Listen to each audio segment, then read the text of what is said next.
Attenzione, a partire da questo giovedì, Pillole d'ambiente, il nostro webinar dedicato ai temi di tutela ambientale dei fiumi del territorio, va in onda in diretta solo su www.radiosaiuz.it/rst-tv.html.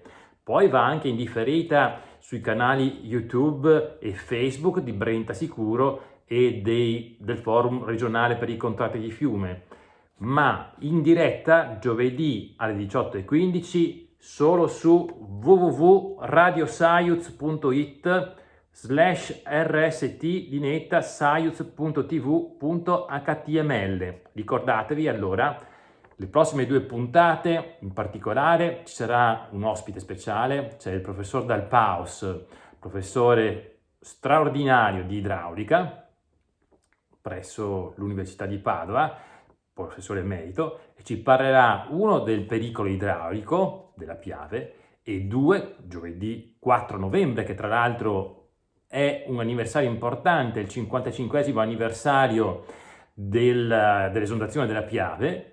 E poi l'11 invece di novembre abbiamo invece un'altra puntata di Pillole d'ambiente che invece sarà dedicata al tema del flusso ecologico e di nuovo sarà protagonista la Piave con, fra l'altro, la richiesta di deroga, anzi di moratoria dell'applicazione della direttiva quadro sulle acque per quanto riguarda il flusso ecologico per la Piave. Allora ricordatevi, giovedì alle 18:15 in diretta questo indirizzo. Ciao!